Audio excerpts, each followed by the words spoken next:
Kristen Setia Indonesia atau GKSI Padang, FDC mengungkapkan, saat kejadian puluhan jemaat tengah berdoa, sedangkan para siswa sedang mengikuti pendidikan agama.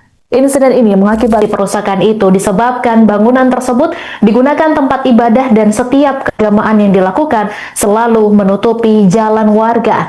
Namun belum ada pernyataan resmi dari pemilik tempat ibadah atau kepolisian terkait kronologi dan duduk perkara hingga terjadinya aksi. Selamat pagi pemirsa, kembali bersama saya Dana Rajak Nawiratno dalam program Berita Utama. Kali ini kita akan mengangkat isu yang semakin menjadi perhatian publik, intoleransi beragama di Indonesia, sebuah fenomena yang tidak hanya mengancam kerukunan sosial, tetapi juga bertentangan dengan nilai-nilai luhur Pancasila, khususnya nilai pertama ketuhanan yang Maha Esa. Baru-baru ini terjadi insiden penolakan pembangunan rumah ibadah di salah satu daerah di Indonesia. Warga dari kelompok minoritas agama mengalami intimidasi dan tekanan sosial.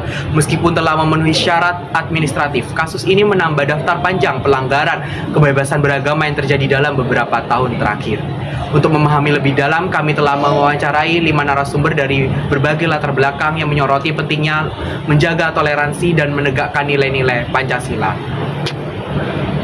Intoleransi beragama bukan sekedar sebagai pelanggaran hak asasi, tetapi juga sebagai bentuk pengingkaran terhadap konstitusi dan Pancasila. Negara wajib hadir melindungi kebebasan beragama dari setiap warganya.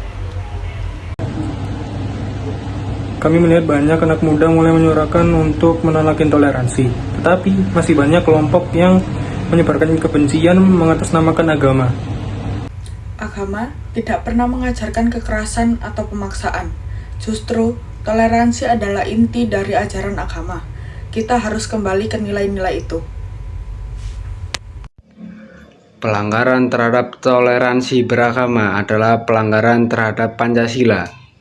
Ini harus menjadi refleksi bagi dunia pendidikan untuk memperkuat nilai-nilai kebinekaan. Pemirsa, intoleransi bukan hanya sekedar slogan, melainkan fondasi negara. Oleh karena itu, jika salah satu kelompok agama ditekan, maka seluruh sendi negara akan terguncang. Oleh karena itu, mari kita menjaga keadilan beragama dan intoleransi umat beragama.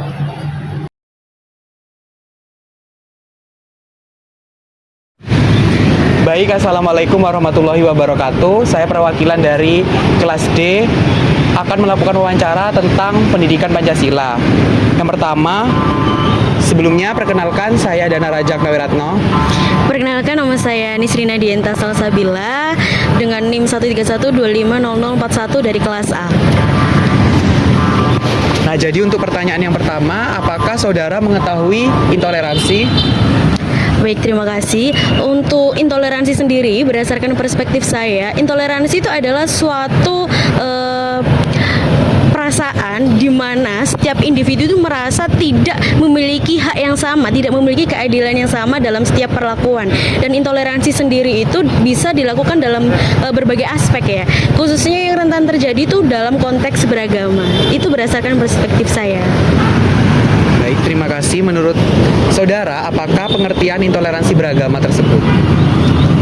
Intoleransi beragama menurut saya sendiri itu, ambillah contoh kasus nyatanya yang rentan terjadi adalah seperti perbedaan antara agama satu dan lainnya, yang mana hal ini tuh disebabkan oleh adanya dominasi dari salah satu agama tersebut, sehingga implikasi dari kasus tersebut adalah adanya rasa untuk tidak dipercayai oleh masyarakat, seperti itu. Baik. Menurut saudara, bagaimana tanggapannya tentang banyaknya kasus intoleransi beragama di Indonesia ini? Untuk banyaknya kasus intoleransi di Indonesia sendiri itu, lebih tepatnya hal ini tuh sering terjadi ya. Mulai dari kelas dasar hingga bahkan di bangku perkuliahan pun rentan terjadi gitu. Khususnya juga di lingkup masyarakat juga sering terjadi. Dan dari banyaknya kasus tersebut itu ada juga doktrin dari media sosial itu sangat berpengaruh juga ya. Dan menurut saya, untuk banyaknya kasus yang intoleransi dalam beragama itu tergantung pada individunya. Karena untuk pemuka agama sendiri atau bahkan di beberapa ajaran agama itu tidak ada atau bahkan melarang adanya intoleransi antara agama satu dan lainnya gitu. Baik. Selanjutnya, menurut saudara, apa yang menjadi alasan intoleransi beragama tersebut? Alasan intoleransi agama tersebut kembali lagi seperti jawaban saya sebelumnya, tergantung pada perspektif, doktrin dan juga paradigma dari setiap individu. Bagaimana dia menanggapi, bagaimana dia menselektif. Seharusnya ketika kita sudah menjadi manusia ataupun individu yang dewasa gitu ya, kita juga bisa membedakan, oh ini loh yang seharusnya bisa kita lakukan, ini loh yang seharusnya itu benar gitu. Dan itu memang kembali lagi pada individunya, bagaimana dia mengelola dari pola pikir dan perspektifnya, seperti itu sih. Baik, untuk pertanyaan yang terakhir, menurut saudara bagaimana sih cara mengatasi intoleransi menurut tanggapan saudara sendiri? Untuk solusi intoleransi sendiri itu apabila berdasarkan dari kacamata saya sebagai mahasiswa hukum, harusnya kita bisa selektif lagi dalam mencerna setiap informasi. Apakah informasi itu mengandung hoax ataukah informasi itu benar gitu. Dan harusnya dari kita juga bisa menghargai lagi ya teman-teman, karena kita berkaca bahwasanya di Indonesia itu tidak hanya ada satu agama, jadi banyak sekali agama gitu, keberagaman antar agama.